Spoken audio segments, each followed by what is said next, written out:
del Duero, y voy a intentar contaros en breve, o sea, brevemente, lo que es un ensayo de bombeo. También se conoce como aforos o pruebas de producción en sondeos.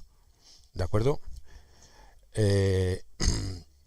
Vamos a ver para qué sirven, qué representan y un poco cómo se hacen. Fundamentalmente lo que vamos a centrarnos más en cómo se hacen y para qué valen. ¿De acuerdo? Un ensayo de bombeo, fundamentalmente, o un aforo. La palabra aforo se emplea bastante para esto, pero bueno, que quiere decir medir algo con respecto a una unidad de medida. En este caso es los litros por segundo o el volumen de agua que nosotros podemos sacar por unidad de tiempo, ¿no? La cantidad de agua por unidad de tiempo. Yo a lo largo de la presentación lo voy a seguir llamando ensayo de bombeo, ¿no? Que es un poco en el argot técnico como se conoce y consiste en realizar en un pozo de captación de agua subterránea, habitualmente sondeos profundos, en pozos abiertos y de gran diámetro más superficiales también se pueden hacer, ¿por qué no? Pero vamos, lo más extendido para riego en la zona en la que nos movemos, el acuífero de los Arenales, que es el del centro-sur de la cuenca del Duero, pues son los sondeos de captación. Todos sabemos lo que son los sondeos, ¿no? Un taladro vertical que alcanza una determinada profundidad, corta unas capas de gravas, arenas, arcillas y limos en las zonas detríticas o de calizas en las zonas donde los acuíferos están en material carbonatado, con un diámetro determinado al que luego se le instala y se le saca agua, ¿no? Entonces la prueba de ensayo y de producción consiste en sacar agua para obtener de una manera ordenada, para sacar información de las características hidráulicas tanto del pozo como del acuífero. Las del pozo le interesan sobre todo pues al dueño de la finca, al que luego después va a utilizar el sondeo pues para su actividad agrícola, industrial o de abastecimiento, de lo que sea. Y las del acuífero normalmente pues le interesan más a los técnicos, a los hidrogeólogos, a los ingenieros que estudian o gestionan o de alguna manera, y bueno, en este caso a la Confederación y las administraciones que llevan un poco lo que es el control del agua, ¿no? Cómo se comporta el acuífero en el entorno de la captación. También los ensayos de bombeo permiten muestrear el agua del acuífero con distintos caudales. Vamos a sacar un determinado tipo de agua que luego cogeremos una muestra cuando esté clara y se analiza para ver la calidad química del agua y en función de eso pues ver los usos para los que se puede emplear y si sirve para lo que nosotros la queremos destinar, ¿vale? Y también, bueno, valorar posibles afecciones al medio ambiente a lo largo de la explotación, pues si va a afectar a algún manantial, algún río, alguna zona húmeda próxima, etcétera, que sea una descarga de aguas subterráneas, pues si nosotros bombeamos y vemos que hay afecciones, pues si luego tendremos que fijarnos qué caudal de explotación para no afectarla, ¿vale? Aquí a continuación vamos un esquema general un poco de lo que es de qué información suministra el ensayo de bombeo en el acuífero. Decía que para los técnicos lo que nos interesa saber del acuífero es la transmisividad, la permeabilidad, el coeficiente de almacenamiento, el coeficiente de goteo, barreras y bordes impermeables del acuífero, límites positivos, área de embalse subterráneo, en fin. Y para el dueño del sondeo lo que le interesa saber es el caudal de explotación aconsejable, la posición adecuada de la bomba, las pérdidas de carga en las inmediaciones del pozo, y esto nos da idea de la calidad constructiva del sondeo. Y, como decía antes, la calidad del agua, una vez que nosotros la muestreamos, la analizamos y sabemos qué calidad química tiene el agua, si va a servir para nuestro uso, yo que sé, por ejemplo el regadío, saber qué conductividad tiene, qué índice SAR, si va a afectar al suelo, porque sea el SAR muy alto, el contenido, que es la relación del contenido calcio-sodio, etcétera. Y qué pautas tengo que seguir luego en el regadío con unas aguas de esas características en función del suelo que tengo y demás. eso sería cuestión hay mucho que contar en eso y sería cuestión de otra charla, ¿no? De acuerdo, de aquí vemos un poco un esquema general de un sondeo muy sencillo, lleva hasta la bomba, el acuífero, los descensos producidos por el bombeo, el descenso, lo que sería el descenso teórico, lo vamos a ver en la siguiente diapositiva, lo que es el descenso observado, el descenso teórico y el descenso real, que ahí es donde se suma pues el descenso propio al bombear el sondeo y las pérdidas de carga imputables a cómo sea la transmisibilidad del acuífero y sobre todo cómo esté construido el sondeo. Si la superficie de paso es suficiente para que el agua que me va a producir el acuífero con una depresión determinada pase tranquilamente, la velocidad de paso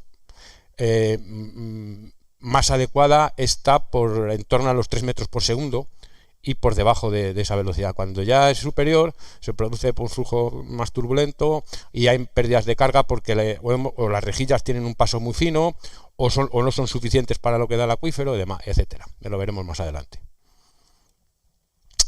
¿Qué representa? Los ensayos de bombeo consisten en el método más fiable para obtener los principales parámetros hidráulicos de las formaciones saturadas.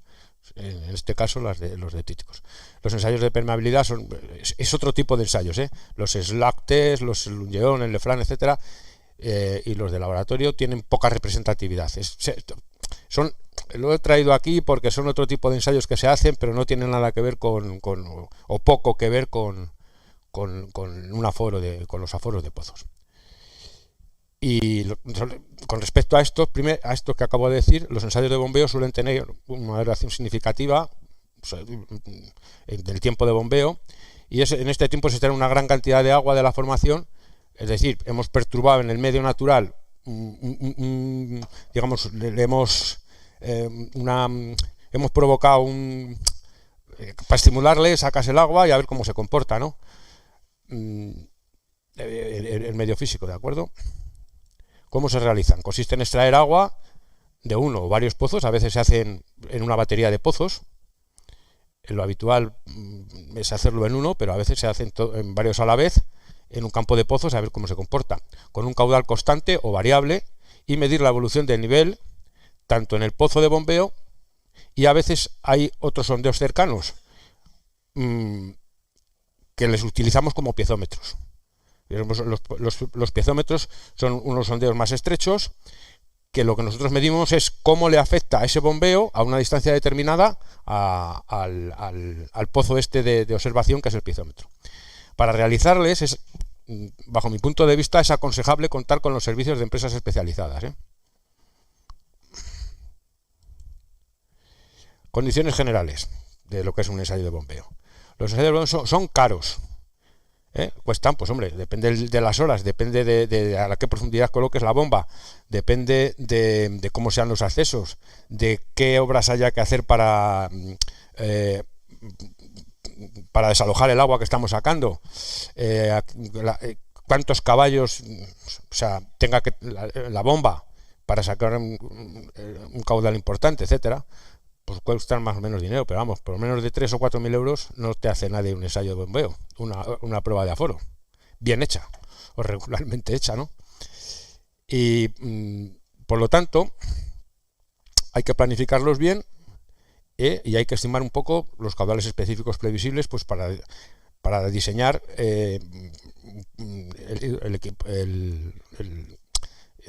digamos el equipo correcto el móvil de bombeo, ¿no? Hasta que no se hace un ensayo de bombeo no se conoce el caudal de explotación del pozo y nunca es recomendable instalar un pozo antes de haber sido ensayado para evitar sorpresas.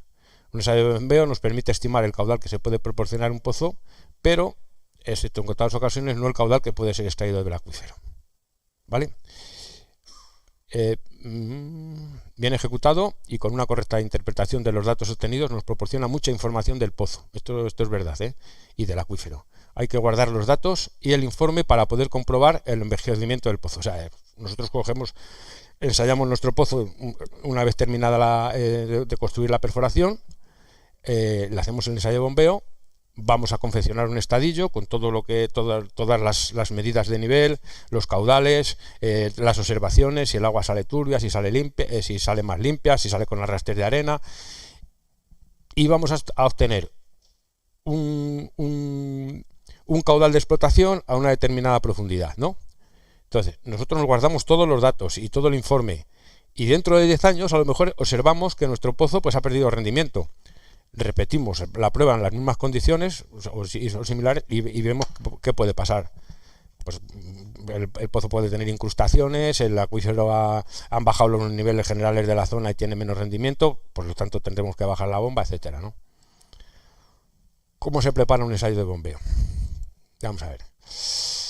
Hay que atender a los accesos al lugar, la evacuación del agua movedada, porque a veces cuando se está mucho tiempo y con caudales importantes, pues el agua nos ahogamos ahí alrededor del pozo si lo dejamos cerca. Hay que conocer las características del sondeo, hay que conocer las características de los piezómetros de observación si es que les vamos a utilizar, si no, pues para qué los queremos, ¿no? Hay que, en lo posible, tener un buen conocimiento geológico e hidrogeológico de la zona, ¿vale? Los estudios... ¿Qué es lo primero que hay que...? Pues es recomendable hacer una visita previa para conocer cómo ha quedado el emplazamiento después de realizar el sondeo. Si yo puedo entrar allí, cómo me han dejado aquello, para poder entrar con mi equipo móvil de bombeo, es un camión grande, con todo el aparataje y demás, ¿no? Ya que hay que montar y desmontar un equipo de bombeo y hay que evacuar el agua bombeada, eso es importantísimo. Y aquí vamos a ver, en esta imagen se ve pues una tubería de impulsión en un montaje, y aquí vemos en esta foto de la derecha, la he traído porque hay un detalle curioso.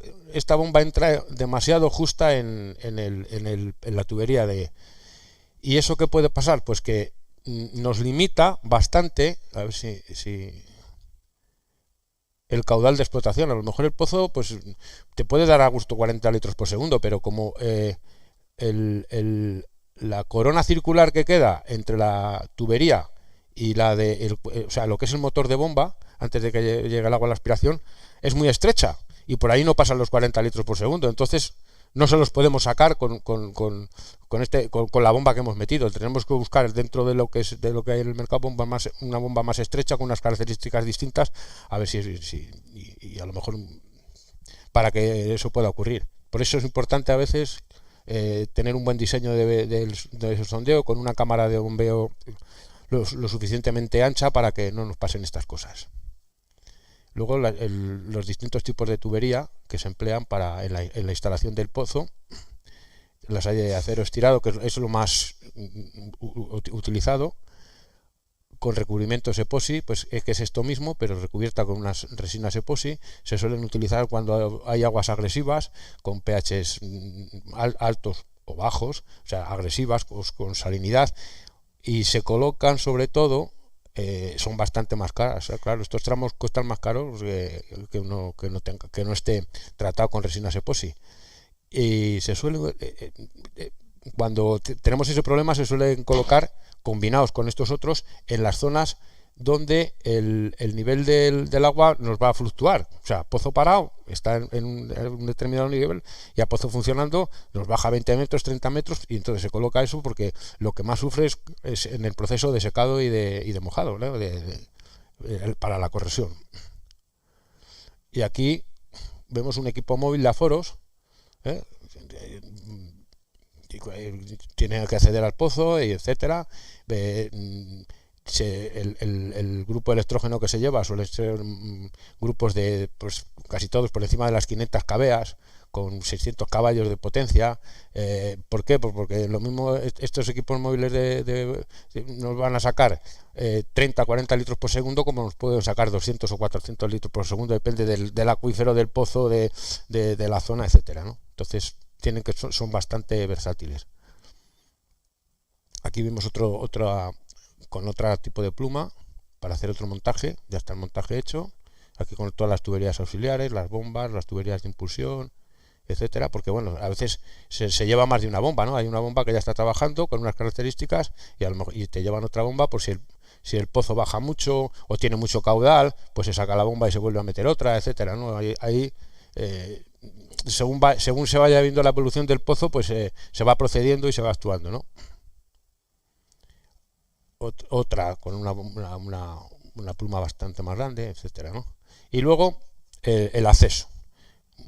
He traído esta foto porque, bueno, es un pozo que está en la falda de la Sierra de Cazorla, para un abastecimiento, y a veces los accesos son bastante fastidiados, por eso hay que ir a ver cómo está aquello, y luego hay que colocar el camión algunas veces en unas condiciones un poquito difíciles, ¿no? Se inicia el montaje, se saca la bomba, esta es una bomba tipo, se coloca en el sondeo y luego se procede pues metiendo los distintos tramos de la tubería de impulsión. En este caso, esta es una tubería por la que vamos a introducir la sonda para medir el nivel, y la otra negra, que es de PVC, también se va a introducir un sensor, pero es un sensor de presión que marca también el nivel en continuo y se registra luego en un ordenador, que bueno, es una forma de proceder más de acuerdo con estos tiempos, ¿no? Pero aunque utilicemos digamos las sondas de presión de registro en continuo, siempre hay que utilizar la sonda manual, que esa no falla nunca, y además nos sirve para contrastar los valores. También se coloca un caudalímetro de registro en continuo a la salida del agua, aunque haya que utilizar el tubo Pitot, que explicaré después en qué consiste el medidor o aforador de Pitot, que ese no necesita ni pilas, no lleva ningún mecanismo que le pueda que se pueda estropear, etcétera. Entonces lo veremos más adelante, ¿vale? Aquí sigue el montaje, cómo se sujeta las tuberías por las que van a ir los portasondas a la tubería de impulsión, y los cables de la bomba también, con más detalle, ¿vale? Y lo que os hablaba, hay que hacer un montón. Ahora se utilizan también, pues, un ordenador donde registra. Este es el traductor de nivel para registro en continuo, que se mete por el tubo ese, como hemos visto, de color negro, y te registra la evolución del nivel en continuo en el ordenador. ¿Veis? Aquí en detalle con el cable, etcétera, ¿no? Y esta es la sonda manual de toda la vida, que también hay que hacer medidas a la par, porque esto, por si acaso nos falla, porque claro, esto, la tensión la toma del grupo electrógeno. Esos grupos electrógenos de tanta potencia pues tienen caídas, al acelerar más o menos los motores, pues tienen caídas de tensión importantes, y muchas veces pues te fríe el ordenador y se joroba todo el registro en continuo. Por eso hay que a la vez hacer el manual, el de toda la vida. ¿De acuerdo? Creo que aquí ya, bueno, se ha terminado el montaje y se estaba procediendo pues a sacar agua. Al principio pues suele salir siempre el agua con arrastres de los lodos de perforación, porque el pozo no está limpio, no está desarrollado, y entre otras cosas también para eso se hacen las pruebas de aforo. Dependiendo del tipo de cómo se haya construido la perforación, las limpiezas se hacen de una manera o de otra, ya lo veremos más adelante. Ya está preparado todo, aquí se ve el ordenador, de acuerdo, con los detalles pues, sobre todo del nivel.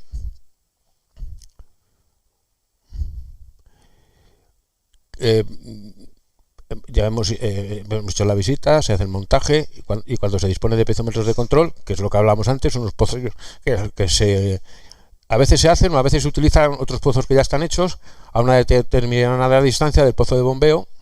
Pues esto sería un piezómetro más estrecho, está hecho a propósito para ver el radio de influencia del sondeo que vamos a bombear. Hay que colocar una sonda también, en vez de traer una sonda, llevarla, meterla, tal, se deja fija, y se procede a medir en función de una cadencia de tiempos. Tienen un acceso, pues, a veces están a 200 metros, pero hay que darse una vuelta muy grande, pues, porque hay que pasar de un cerro a otro, en fin. el agua bombeada. A veces es un problema. Es necesario evitar los retornos de agua. Esto que pone aquí, que es una perogrullada, a veces ocurre, no te das cuenta y a la vuelta de 3-4 horas de sacar agua, pues lo echas en una zona que es muy permeable, por ejemplo una capa de gravas de una terraza de un río, estás echando el agua, en vez de evacuarla y llevártela lejos, o echarla al río, o echarla donde no ocurra esto del retorno, pues a través del anular del pozo, si no está cementado, pues te está pasando el agua y estás sacando parte del agua que estás bombeando, te vuelve al pozo, con lo cual te falsea la prueba de bombeo. Para evacuar el agua se pueden utilizar pues tuberías, zanjas impermeabilizadas, acequias, canales, múltiples sistemas. Y se debe tener especial cuidado con los charcos en el entorno del sondeo, tanto de las descargas, para esto, para evitar esto, ¿vale? Porque allí pues se anda con cables, los grupos electrógenos tienen mucha tensión, mucho voltaje, con lo cual pues puede haber accidentes y indeseables, vaya.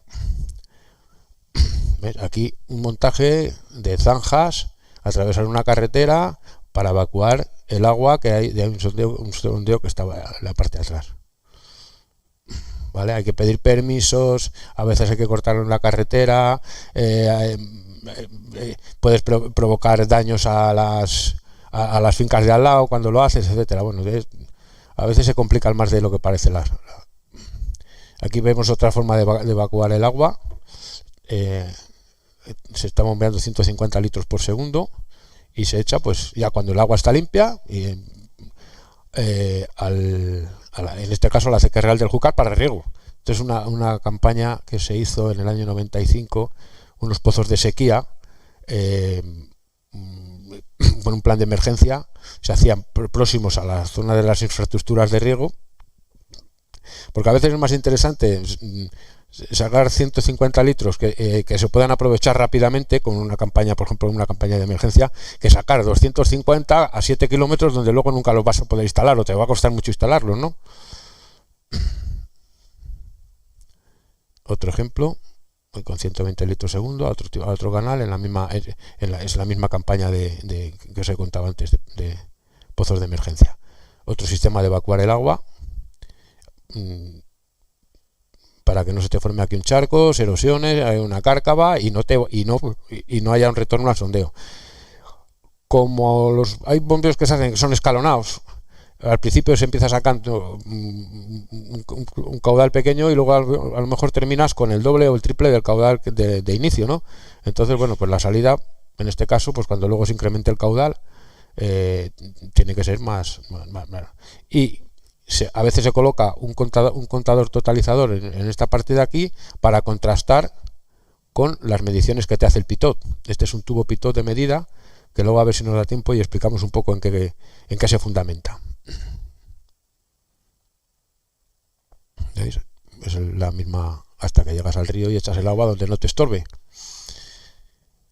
Las características del sondeo. Es importante conocerlas antes de programar el aforo y el ensayo de bombeo. Si es un sondeo que es profundo y ha atravesado toda la formación acuífera, es decir, la capa de gravas que yo voy a explotar o la capa de arena, en vez de, si tiene 20 metros, a lo mejor el pozo termina, el fondo del sondeo pues está en el metro 10 detrás de esa capa. Entonces, digamos que no ha atravesado totalmente el acuífero. Entonces, eso es importante saber, igual que los diámetros de perforación, los diámetros de intubación, donde están colocados los tramos filtrantes en el sondeo, si hay cementaciones, si la tubería a lo largo de toda la vertical, la profundidad del sondeo tiene reducciones o no, etcétera. Y también conocer la columna litológica, donde están los tramos productivos del sondeo, si el acuífero es un acuífero libre, confinado, semiconfinado. Bueno, el acuífero libre es el que el nivel del agua, o sea, el agua está a la misma presión que la atmosférica. El confinado es cuando tiene capas de arcilla o que le confinan, digamos que le tienen cautivo. Por eso pasa cuando tú perforas el sondeo, a lo mejor la capa de arena o de grava está a 100 metros y el nivel se te sube y se te queda en el metro 20. ¿Por qué? Pues porque está a presión y sube. A veces sube tanto que sale por la boca, son los pozos artesianos, ¿de acuerdo? Pues eso quiere decir que son confinados o semiconfinados. Carbonático es que el material geológico que alberga el acuífero, pues son calizas o dolomías. Y el detrítico es en el que es una alternancia de capas de arenas, gravas con arcillas, etcétera, etcétera. Vale, de acuerdo. Estos son por porosidad, digamos que el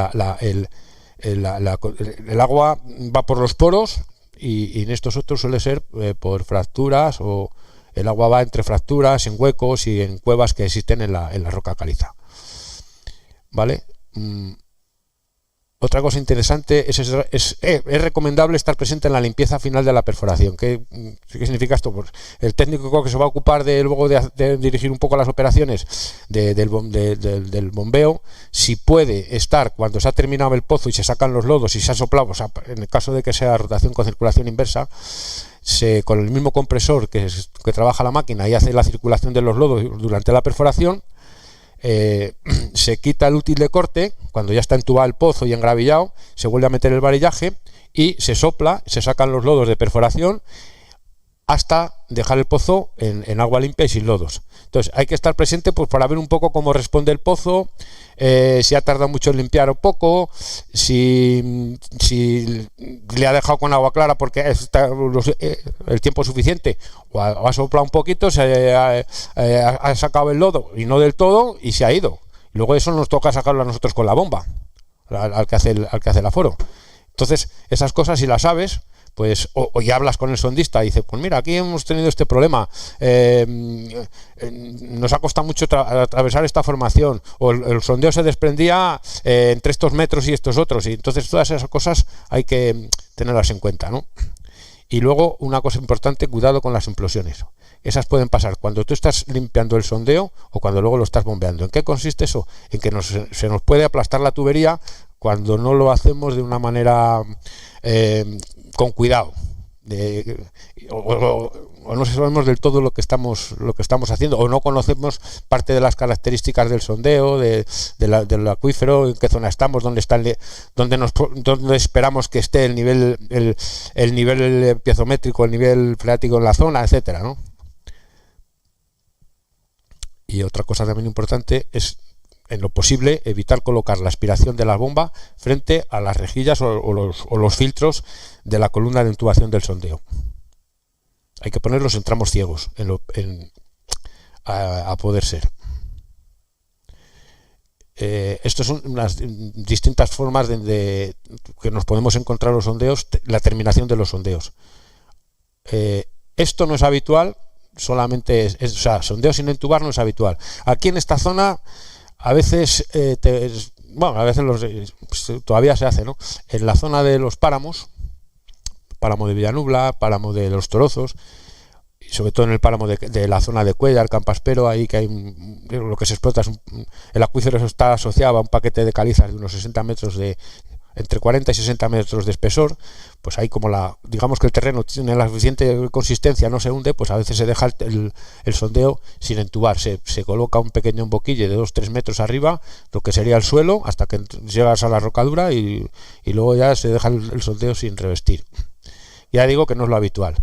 Luego, en las zonas donde el acuífero es de arenas, lavas y demás, entonces sí que se entuba, porque si no, pues con el bombeo y demás, pues se nos va a hundir, ¿vale? ¿De acuerdo? Y luego estos son diferentes tipos de intubaciones. La cámara de bombeo, que es donde va a ir alojada la bomba, que tiene que ser lo suficientemente ancha, insisto, para no provocar turbulencias y pérdidas de carga, para que el agua pase hacia la bomba con cuanto más libre mejor, ¿vale? Aquí es una reducción con digamos tuberías solapadas. Esto ya no se hace mucho, lo habitual es esto, con un cono de reducción. Estos serían las zonas filtrantes, donde van los filtros por los que va a pasar el agua hacia el acuífero, del acuífero hacia el pozo, y luego, si la bomba la colocamos aquí, como el agua está a presión, cuando nosotros provocamos el nivel, a lo mejor se nos queda aquí, provocamos la llamada bajará el nivel. Bueno, lo veremos en otra diapositiva. lo que hablábamos de la limpieza del sondeo. Aquí se está procediendo a la limpieza del sondeo, sacándole los lodos lo que sale por aquí es barro, o sea, lodo de perforación, agua y aire, ¿vale? Este es un compresor grande, los habituales en este tipo de maquinaria. Y cuando no ha sido cuando la limpieza no es suficiente, por una razón, porque la máquina con el sistema de airlift, para poder sacar el lodo, está limitada a dónde están los niveles y a la capacidad del compresor. Son compresores grandes, son compresores que a veces, pues bueno, no, casi todas las empresas de sondeos ahora un poquito, con maquinaria un poquito moderna, pues tienen compresores que dan 20 kilos de presión y 20.000 litros por minuto de caudal, ¿eh? Es decir, que son capaces de levantar una columna de agua de 180, de 190 metros. O sea, soplando a 190 metros rompe y son capaces de sacar agua. Y con 20.000 litros por minuto, pues ya hay barrido, ¿no? Suficiente. Pero como están limitados a la sumergencia, es decir, a dónde se queda el nivel, el nivel del agua, pues a veces no sacas todo el caudal que da de sí el sondeo, ¿no? El pozo, este pozo que vemos aquí a continuación, se le dejó limpio con 8 litros por segundo, con el sistema que hemos visto antes arriba. No corresponde lo que hemos visto en la foto anterior con este pozo. Cuando luego se le metió la bomba, con 12 litros por segundo se arrancó a echar arenas. Pero se arrancó a echar arenas. Esto es arena que ha salido del pozo, con el bombeo. Y no sé, pero a lo mejor de aquí salieron 10-12 carros como este de arena, ¿vale? Día y pico sacando arena. Ahí veis un sistema de medir el contenido en arena por litro. Pero estas botellas sirven para todo, de verdad. Y arena que salía del sondeo. Y después de casi 20-24 horas de bombeo, dejamos el pozo así, con 20 litros por segundo. Ahí veis el agua. Aquí al propietario le interesaba. Es un pozo que tiene 550 metros y está en la zona de Roa, más o menos, por ahí. La formación, por las muestras, ya veremos. Bueno, es de arena muy fina. Y por eso salían estos arrastres, y al final a él le interesaba llegar a los 20 litros por segundo, porque tenía que regar una viña con unas dimensiones importantes. Entonces, bueno, pues después de terminar el sondeo, yo le dije, digo, vamos, aquí lo conveniente es hacer un aforo y ver si, porque con la máquina ya no podemos limpiar más el pozo, a ver qué conseguimos. Y al final la cosa salió bien, aunque el propietario pues estuvo una noche sin dormir, viendo lo que salía en el pozo. Y el objetivo final es conseguir agua así, ¿no? ¿De acuerdo?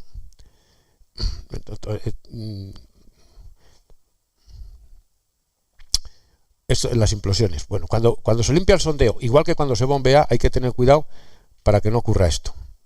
Una implosión es cuando se aplasta la tubería por una razón muy sencilla, que lo vamos a ver ahora. Este es nuestro sondeo. Este es el tramo acuífero, por ejemplo.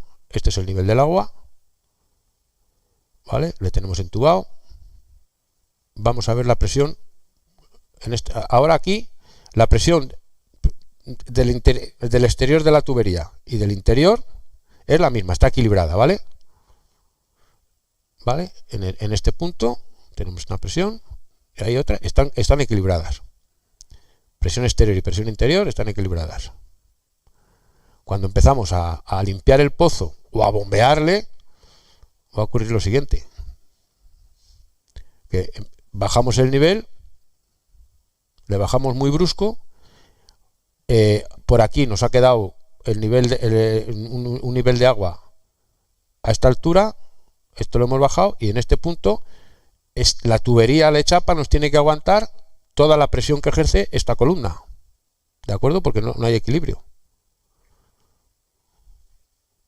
Este equilibrio se ha roto. La presión exterior y la presión inferior son diferentes. y van en función de la diferencia de la altura, ¿eh? Y el sitio más desfavorable es este, porque es donde nos está ejerciendo toda la presión, toda esta columna de agua, o de lodo, que es peor, ¿vale? Y hay una presión crítica. Si esta tubería no es lo suficientemente, no aguanta esa presión, ¿por qué? Porque no es lo suficientemente gruesa o no es de calidad, pues ocurre que se chafa y se aplasta, como hemos visto en la foto anterior. ¿De acuerdo? Decía lo del lodo porque, claro, no pesa lo mismo el lodo, el agua con lodo, que el agua limpia. Si es agua con lodo, la densidad es mayor y en vez de los 100 kilos, los 10 kilos por centímetro cuadrado, a lo mejor son 12 o 14. El conocimiento hidrogeológico, ¿no? Hay posibilidades de que existan límites positivos, negativos. Esto le importa más a los que, bueno, pues hay que conocer las transmisibilidades, la transmisibilidad del acuífero, el coeficiente de almacenamiento, las consecuencias que pueda tener una explotación importante en la zona, etcétera. Decir que los pozos que tienen una transmisibilidad muy alta suelen ser pozos buenos, que dan bastantes caudales, dan caudales importantes, con pocos descensos. Es lo que el conocimiento hidrogeológico, pues cómo lo adquirimos de la zona. Muy importante ver las muestras del terreno que se ha ido atravesando, ¿no? Aquí tenemos un detalle de todas las a ver, estos montones corresponden a cada uno de los metros que ha ido atravesando la perforación. Las muestras se cogen, a ver si vamos a ir para atrás, hombre. A ver, las muestras se cogen cuando la máquina está perforando y sale, aquí está limpiando el pozo, ¿vale? ¿No? Pero en estos otros, cuando está perforando, sale el agua con el lodo y el detritus que está cortando abajo la herramienta de corte, ¿no? Y se pone aquí una cestilla y lo que está cortando se recoge y se hacen montones, uno por metro, como hemos visto aquí. Y eso es muy importante porque es que es un poco la información que tienes tú del sondeo del terreno que se atraviesa. Aquí esta es una capa de arena que más o menos va de aquí a aquí. Esta es una capa ya con unas arcillas carbonatadas duras, que no es un acuífero, pero esto sí, y es un detalle de todas las muestras puestas una por una de cada metro. ¿De acuerdo? Muchas veces cuando se va a hacer el aforo todavía están allí las muestras del sondeo, porque si se ha ido la máquina pues dos semanas más tarde o 2 días más tarde, pues ahí se quedan puestas y conviene echarlas un vistazo un poco para ver lo que da idea de cómo va a ser el pozo, si va a ser bueno, va a dar bastante caudal o no. Hay que establecer un programa de medidas de nivel de agua respecto al tiempo, porque el tiempo luego después cuando lo representemos en unas gráficas para poder pintar la gráfica y ver cómo interpretar todos los datos que nos proporciona el ensayo de bombeo, se representan en escala logarítmica, porque al final pues a lo mejor estamos bombeando 3.000 minutos o 2.000 y pico minutos, ¿no? Y a veces hasta más.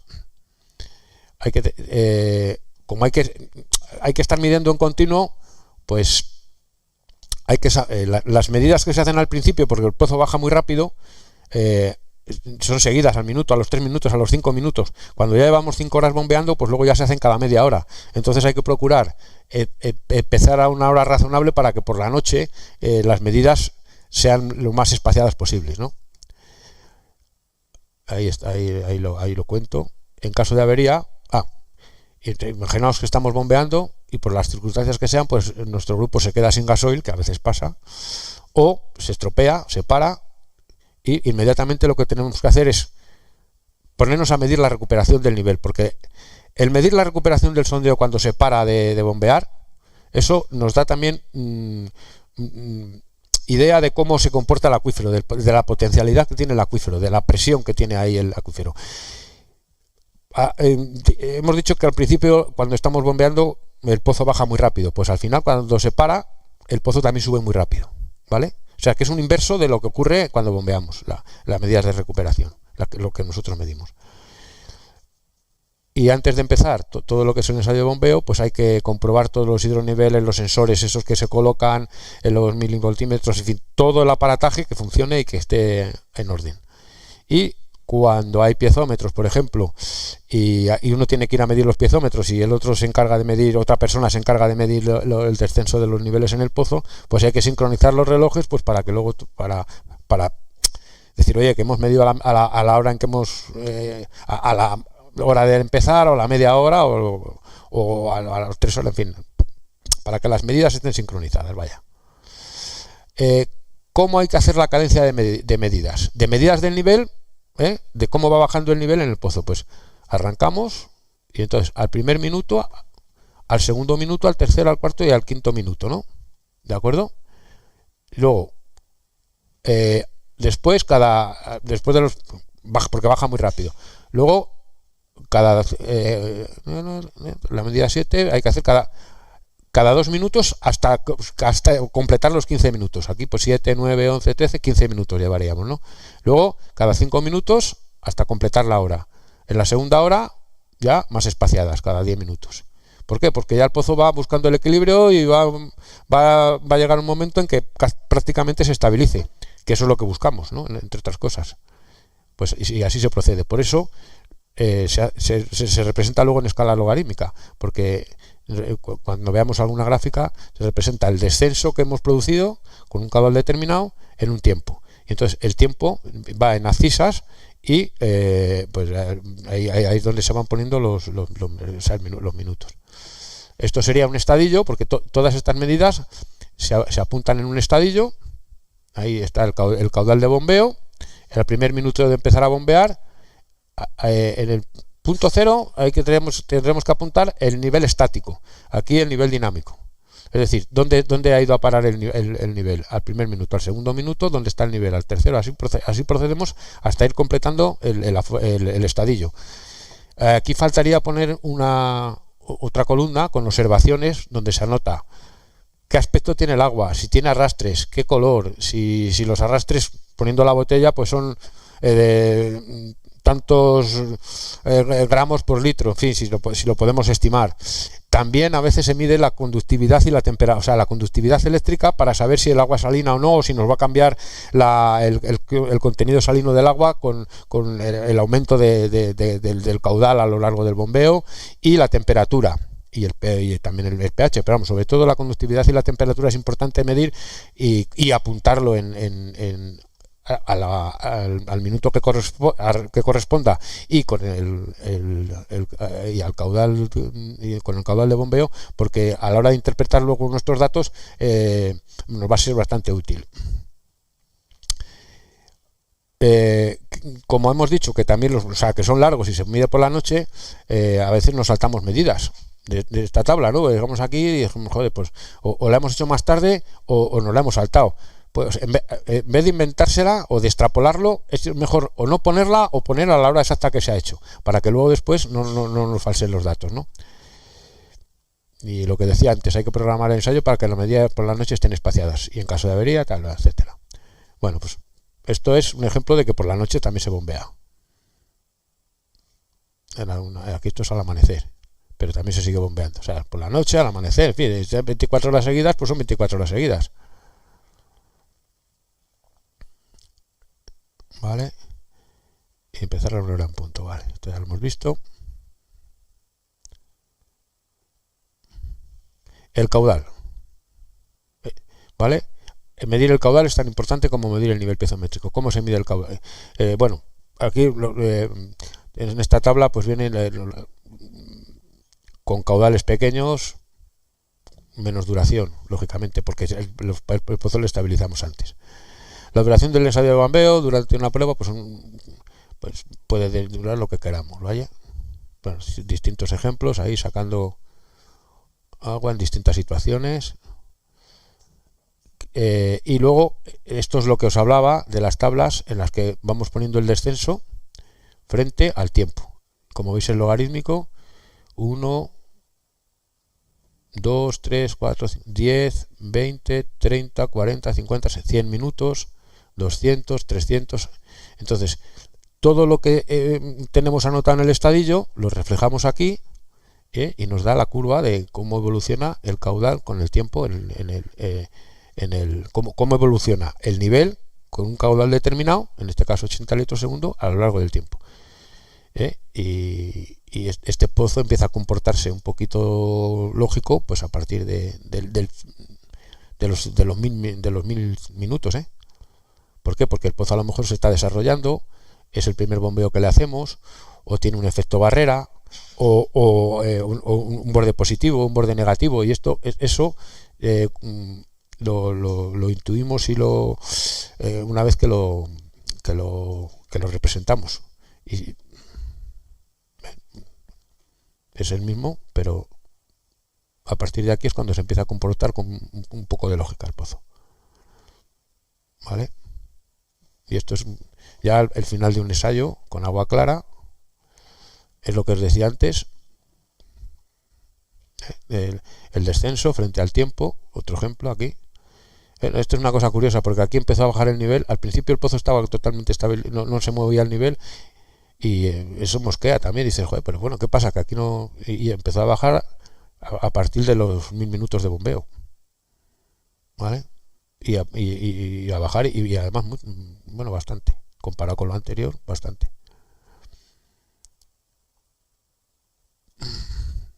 La duración, nosotros nos marcamos una pauta, y a lo mejor vamos a estar 24 horas bombeando, pero si nos ocurren cosas como esta, pues resulta que tenemos que prolongar el ensayo de bombeo, porque no nos está respondiendo de una manera. El acuífero nos responde anómalo a lo que nosotros habíamos previsto, ¿no? Esto del efecto vaciado es importante, y se detecta cuando. Por eso es importante medir muy bien la recuperación, porque es la única manera de detectar si hay un efecto de vaciado en el acuífero es midiendo una recuperación, porque que la recuperación no nos llegue digamos a alcanzar el nivel estático de partida antes de bombear. Entonces, como queda ahí un descenso residual, hay que intentar a veces hasta repetir el ensayo de bombeo. ¿Qué pasa? Sí, esto es porque cuando nosotros empezamos a medir la recuperación, el primer minuto se para y te da el punto, pues más o menos por aquí, y de repente sube bastante de golpe el nivel. ¿Por qué? Pues porque los operarios no están parados, nosotros estamos midiendo, pero ellos están ya sacando la bomba, o la bomba la bomba no tiene una válvula de pie para así luego poderla sacar. No tiene tanto peso la columna la columna llena de agua de bombeo, pues pesa muchísimo más que sin ella, lógicamente. Entonces no suelen colocar válvula de pie, y al parar baja todo el agua que está en la tubería y recupera muy rápido. Y entonces por eso a veces se desprecian esas medidas, ¿no? Hasta el minuto 3, el minuto 5 o el 10, depende.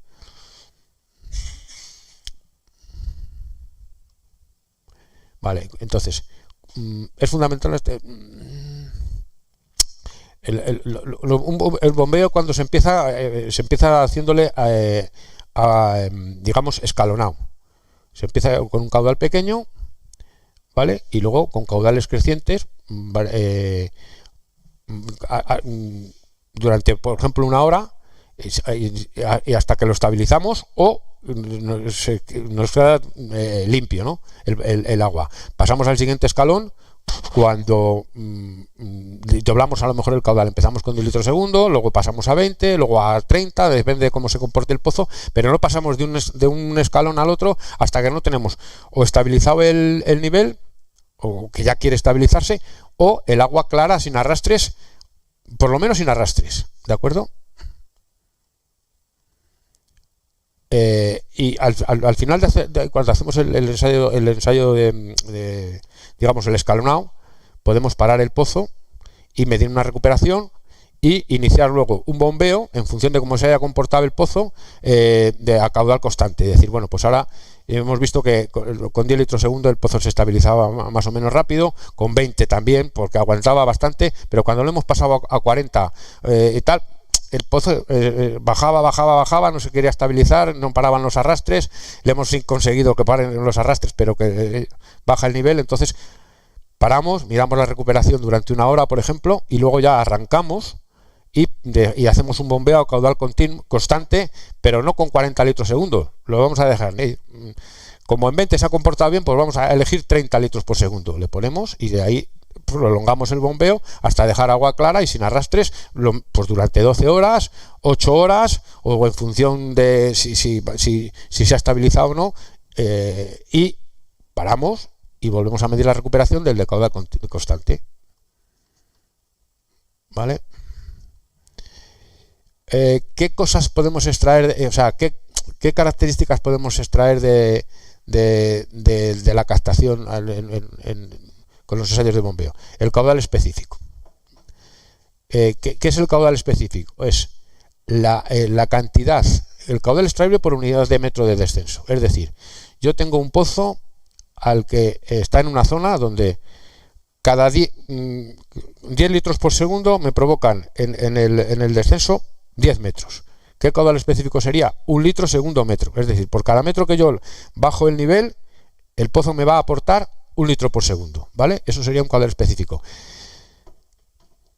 Esto es importante porque, bueno, los que estamos un poco metidos en el tema y conocemos bastantes zonas, pues ya sabemos que en la zona de Alaejos el caudal específico pues está entre 2 y 2,5, que en la zona de Arévalo es 1, que en la zona de 0,5, ¿entiendes? Entonces, dime, 5 minutos, uy madre, me queda mucho, bueno,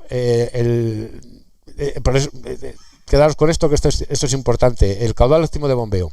Entonces, nosotros tenemos datos de descensos en las gráficas que hemos visto frente a caudal, y nos sale una gráfica que lo vamos representando cuando hemos hecho el bombeo escalonado. Con un caudal el pozo me ha bajado tanto, con otro caudal tanto. Entonces confeccionamos una gráfica de este tipo. ¿Qué ocurre? Que a partir de un momento de un caudal determinado, la pendiente nos cambia. Es decir, el pozo hasta los 40 litros por segundo, por ejemplo, ha mantenido un descenso más o menos continuo, y a partir de ahí le pedimos 50 litros por segundo, pero el descenso que provocamos es mucho mayor. Ese es el punto crítico, y el caudal de explotación óptimo está un poco por debajo. ¿Por qué? Pues que si nosotros queremos los 50 litros por segundo, tenemos que poner la bomba tan abajo que no nos va a ser rentable. Entonces nos tendremos que quedar ahí, y todo esto se saca también, por ejemplo, de un ensayo de bombeo escalonado. Vamos a ver. Bueno, esto lo vamos a saltar porque quiero llegar, es decir, según los distintos tipos de perforación, cómo podemos, antes de iniciar el ensayo de bombeo, ver si el pozo va a ser bueno o malo, dependiendo de pues la rotopercusión soplando, sin perforar, soplando con el aire de los compresores, pues nos sale aire y agua, y ponemos le hacemos correr el agua, ponemos una reguera, colocamos ahí un vertedero, y podemos un vertedero de este tipo, y podemos evaluar el caudal que nos está saliendo, ¿vale? Con esto lo mismo. Bueno, voy a saltarlo y nos vamos a ir. Vamos a ver. Bueno, esto es otra forma también, los bombeos escalonados, la representación, el descenso que le provocamos con un caudal determinado, le dejamos recuperar este escalón, volvemos a hacer un escalón. Y esto es los escalonados continuos, que esto es lo más habitual, hacerle sin recuperación, saltar de un escalón a otro sin recuperación, ¿vale? Y nos quedan gráficas de este tipo, el tiempo en horas del bombeo, ¿vale? Y luego un ensayo de bombeo, bueno, pues esto es un resumen en un gráfico, litros por segundo de caudal frente al descenso provocado, y nos da una gráfica determinada, similar a aquella que hemos visto, donde podemos obtener el punto crítico y llegar a determinar cuál es el caudal óptimo de explotación. ¿De acuerdo? Y yo me quiero ir. Bueno, esto sería todo el descenso. Al principio va muy rápido, luego ya se empieza a estabilizar, hacemos la parada porque ya hemos terminado nuestro bombeo, y al final la recuperación pues se va a comportar así, al inverso, ¿vale? Esto es una gráfica ideal. El parte de bombeo, importantísimo. Aquí es donde se refleja todo lo que está pasando, todas las medidas que nosotros hacemos, toda la información. Hay que completarle, pues aquí en este caso sería el grupo electrógeno tiene 600 kVA, no lo veo ahí bien, la potencia de la bomba, la profundidad a la que la colocamos, toda la cadencia de medidas. Esto es un estadillo que se completa. ¿Veis? Esto es un estadillo completado en campo con las distintas anotaciones. Este corresponde al pozo ese que hemos visto antes, que salía tanta arena, que estábamos echando la arena en el carro. Pues esto es el bombeo. Una vez que lo hemos limpiado, pues todavía quedaba agua con color sucia, pero ya no tenía tantos arrastres. ¿De acuerdo? Otro tipo de... Pues esto es un poco un parte de bombeo pasado a limpio, para luego trabajar en laboratorio. Esto es la misma gráfica que antes. La toma de muestras de agua. Otra cosa importante que podemos sacar, cada uno de los escalones, nosotros podemos tomar una muestra de agua. ¿Para qué? Pues para ver la composición química y si nos va a servir para el uso que nosotros la podemos destinar, los distintos usos que la podemos destinar. A veces la composición del agua con el incremento del caudal nos cambia, por eso es importante anotarlo y verlo y demás. Y otra de las cosas que podemos sacar es qué tipo de bomba es la más adecuada para el caudal que nosotros queremos extraer en ese tipo de pozo en concreto. Y aquí pues esto son unas curvas características de la bomba, en la que aquí ponemos el caudal que nosotros queremos obtener con la bomba y la altura manométrica. ¿Vale? Pues es que este pozo sí que le puedo sacar los 50.000 litros hora con una altura manométrica de 20. Pues me tengo que ir a una bomba que esté dentro de curva para que la bomba el rendimiento sea óptimo. Aquí tenemos pues eso, para elegir la bomba, las distintas tablas para la selección de bombas, lo mismo.